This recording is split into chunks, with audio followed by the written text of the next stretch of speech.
Olá pessoal, tudo bem? Meu nome é Isabela Martins e hoje a gente vai falar sobre guerra.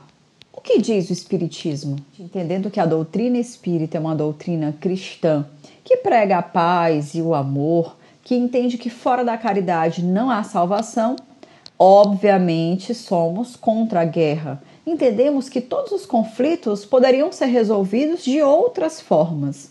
Mas, afinal de contas, qual a nossa visão sobre as guerras? Por que elas ainda acontecem? No Livro dos Espíritos, que é um dos pilares da doutrina espírita, Kardec fez uma série de questionamentos aos espíritos sobre essa temática.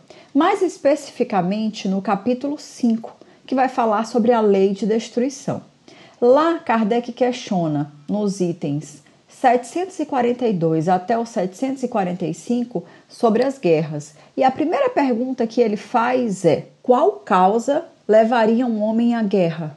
Eis que os espíritos respondem de forma reta e direta, dizendo que o que faz com que as guerras aconteçam é a nossa predominância animal sobre o espírito e o impulso de vivenciar as nossas paixões. Eles ainda acrescentam que é compreensível que no estado de barbárie ou ainda de um homem primitivo, as guerras se façam necessárias porque só entendemos o poder dos fortes sobre os fracos e achamos que isso é ter domínio, que isso se faz necessário.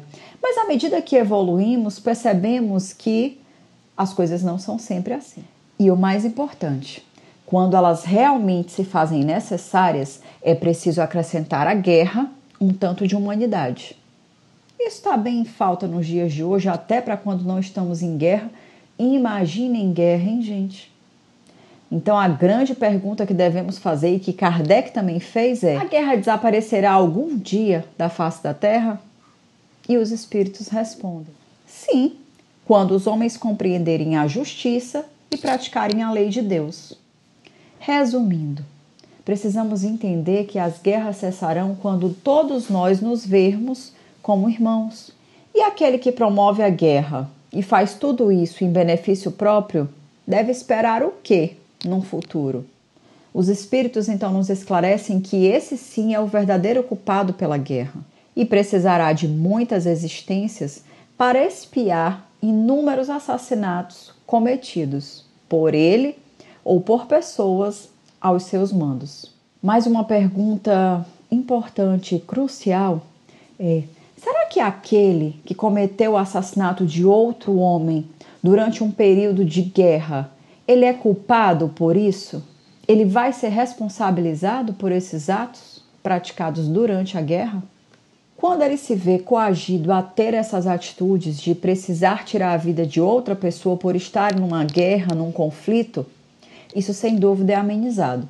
Mas todos os atos de crueldade praticados ali, para além do necessário para que ele pudesse sobreviver, por exemplo, isso lhe será levado em conta. Assim como também será levado em conta os seus sentimentos humanitários para com o adversário. Sendo assim, a doutrina espírita compreende que, vivendo num plano de provas e expiações, temos então muitos espíritos mais presos à matéria do que às questões espirituais. E por isso as guerras, infelizmente, ainda se fazem presentes nas nossas vidas. Mas compreendemos também que com a evolução do mundo, obviamente, essas serão coisas que desaparecerão, porque um dia haverá em que entenderemos e veremos todos os demais como verdadeiros irmãos e conseguiremos assim viver em fraternidade.